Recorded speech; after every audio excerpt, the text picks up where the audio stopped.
Assalamualaikum warahmatullahi wabarakatuh. Hello, welcome back to Foundation of Functional Grammar with me Andriani Suciarahmani as the moderator and the first presenter, and my friends Anggita Megantari, Ada Nur Habibah, Mira Puji Salamatun Najah, and Fahmi Ramadan as the presenter. And today's topic is about nominalization. So sit back, relax, and don't forget to pay attention to this video because I hope this video will guide you to understanding the material about nominalization. So, happy watching! So, what is nominalization? Nominalization means taking a verb, adjective, or adverb and turning it into a noun. You guys should be pretty familiar with this concept even if you didn't know it was called, because you do the same thing in Bahasa Indonesia. So like for example, you might take the verb makan, to eat, and turn it into the noun makanan, food, or even talk with adjective as well as baik, to kebaikan. And you do this through the use of fixes, adding something before or after the word or both.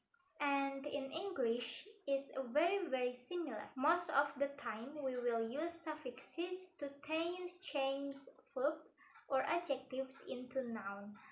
So like the verb decide but become the noun decision. Beautiful into beauty and citra. According to Blur and Blur, nominalization is that it allows a process more specifically as a verb being realized as a noun and becomes participant in a further process. Now, we have discussed about definition of nominalization. So let's move to the second presenter. Ada Nur Habibah, time is yours. Assalamualaikum warahmatullahi wabarakatuh. Thank you, Andriani, and I will continue the presentation. Let me introduce myself. My name is Adin Rawibah, and I will explain about nouns, nominalization, and also nominal group. Alright, nominalization is realized by nouns, but not all nouns are nominalization. Therefore, making clear distinction between nouns and nominalization is essential. And to make it clear, I will explain it one by one. Alright, the first noun. Nouns are words such as Smith, Oxford, leather, laughter, and beauty, and etc. They are defined partly by their form and partly by their position and also function. And there are several words and things that indicates that a word is a noun. And they usually change their form. For plural, it is s and es ending. With regard to their position, nouns frequently follow determiners the, this, that, and their main function is head of a nominal group. And nouns are often classified into common nouns, proper noun, and also pronouns.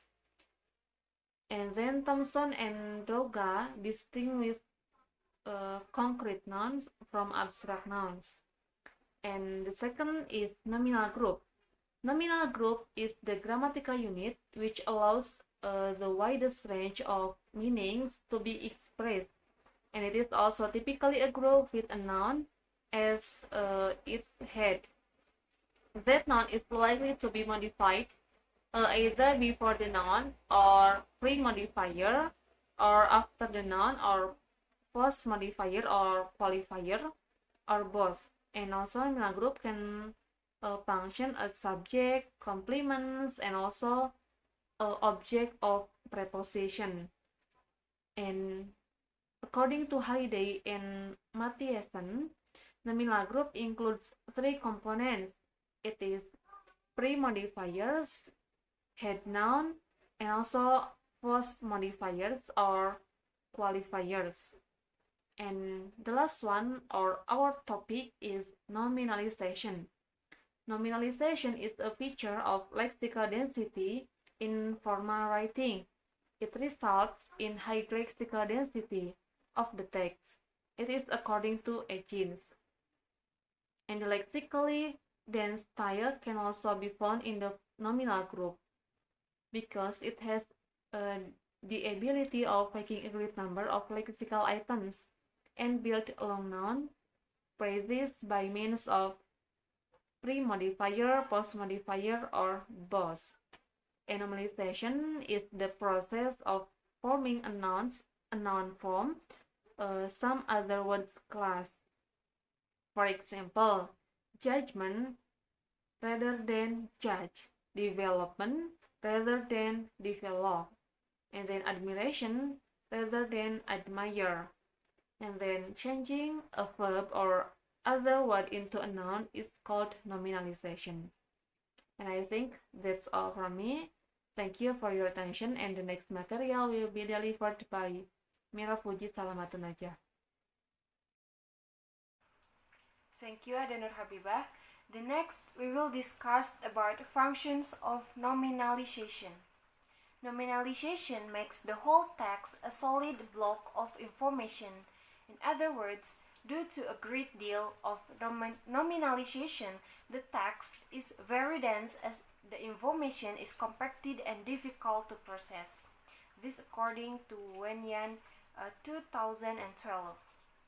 And Agins 1994 states that although heavily nominalized language can sound pretentious and may make the meaning obscure, the real motivation for this grammatical process is a functional one. By nominalizing, we are able to do things with the text that we cannot do in unnominalized text. According to her, nominalization has two textual advantages. First, it helps organize the text rhetorically. Second, it helps pack more lexical content per sentence. Informed by the discussion of characteristics of nominalization, Halliday 1985, Halliday 1993, Lee and Wang 2008. Main characteristic and functions of nominalization are summarized as follows. Here, instances of nominalization are in bold. The first, nominalizations name processes, making actions or verbs in a process become things or concepts or nouns in other processes. For example, the weather is constantly changing, but its change have a definite pattern. The second, a single nominalized clause packs in several complex abstract ideas. For example, A. Everyday shops lost thousands of dollars worth of valuable items, and this affects us all because price increased and we have to pay extra.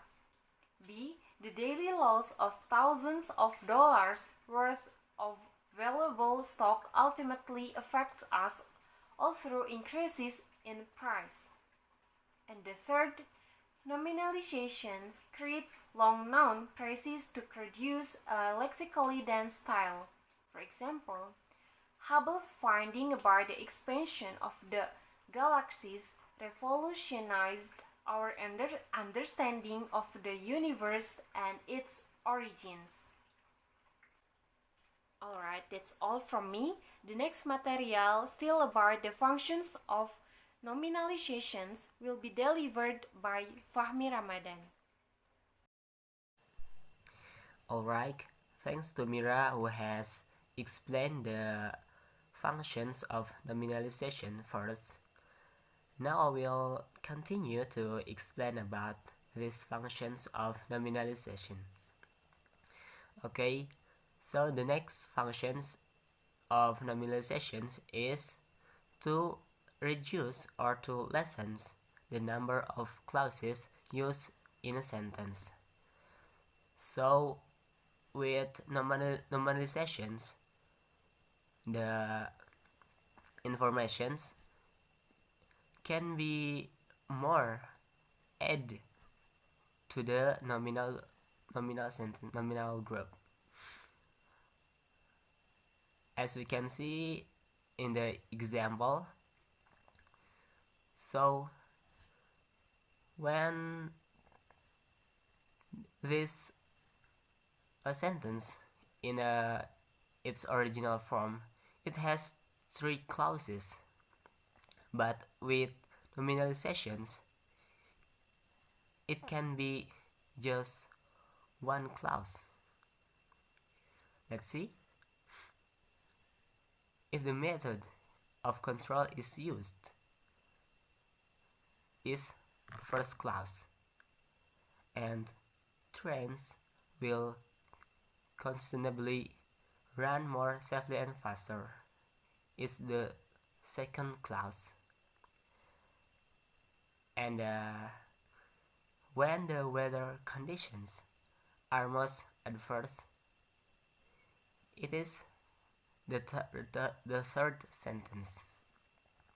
So with normalizations, it just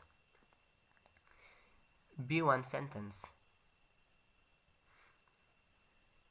The use of this method of control unquestionably leads to safer and faster train running in the most adverse weather conditions.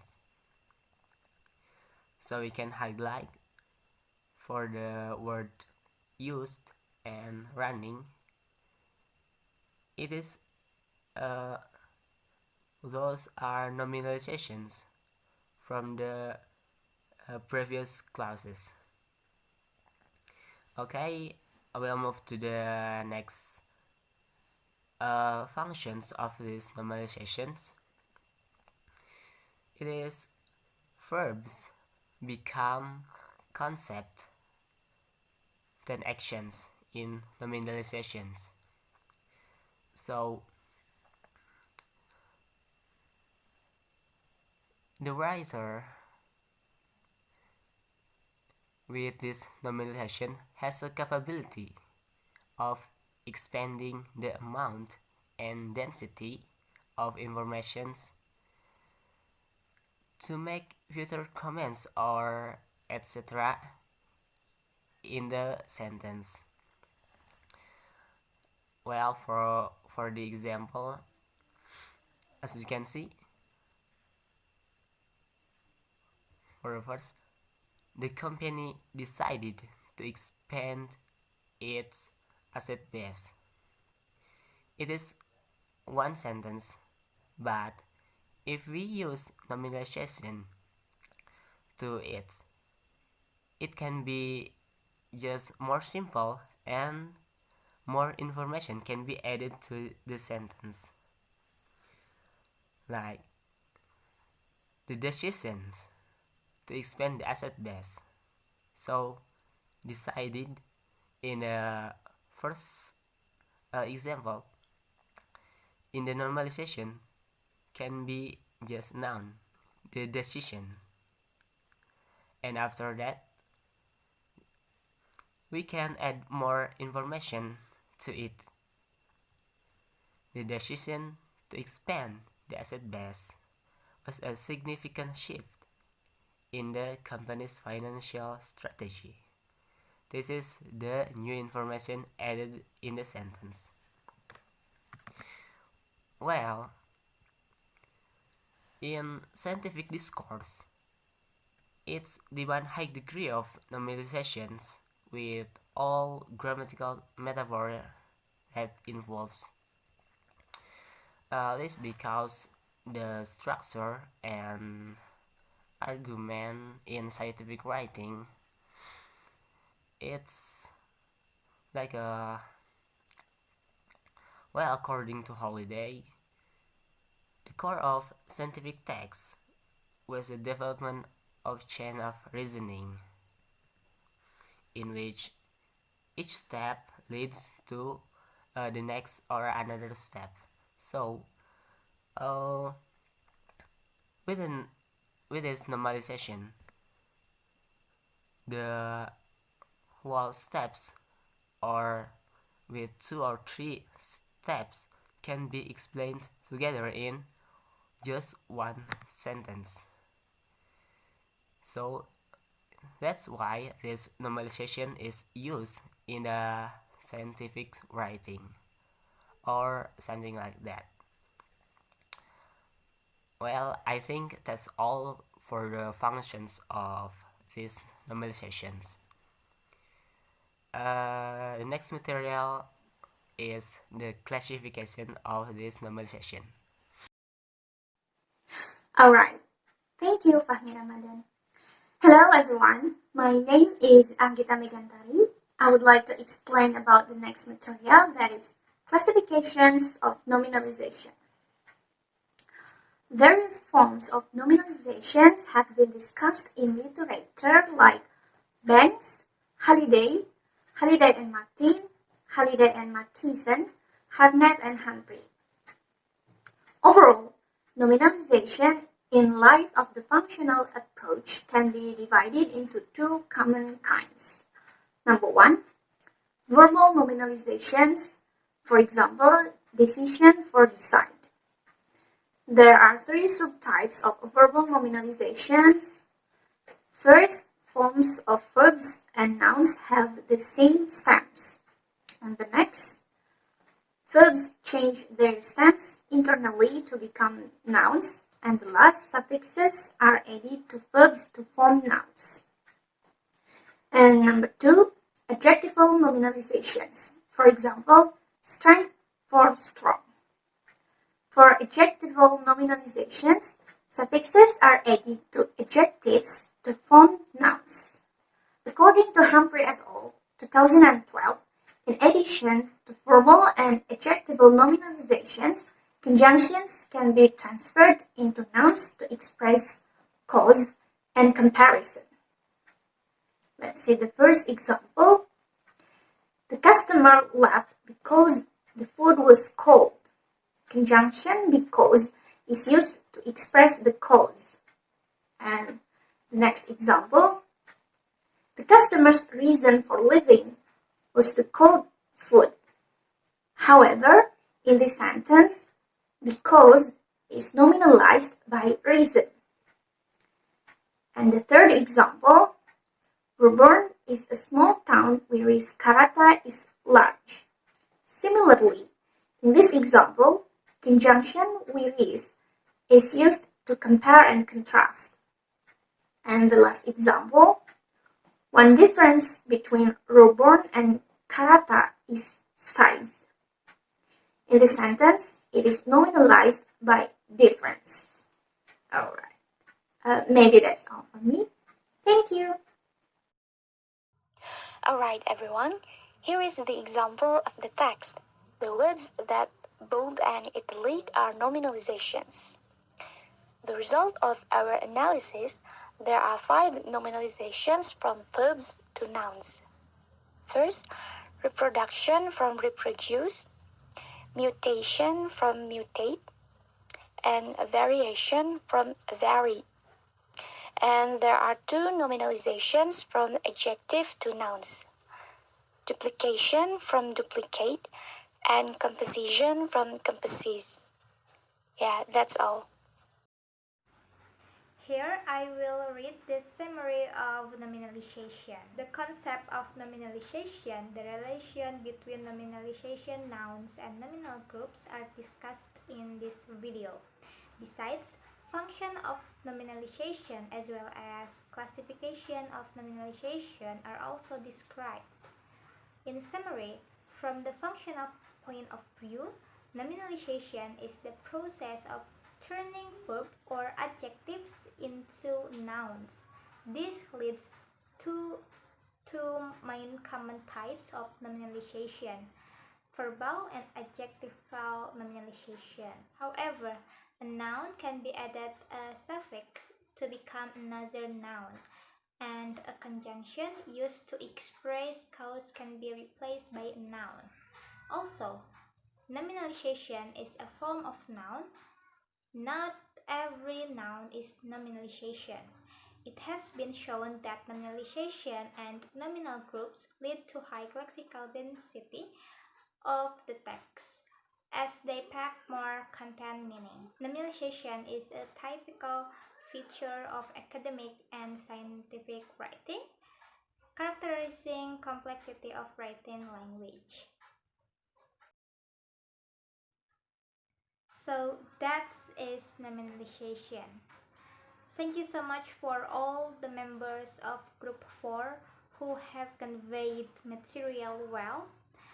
Thank you so much for your nice attention. We apologize if there are a lot of mistakes. Thank you so much for watching. Wassalamualaikum warahmatullahi wabarakatuh.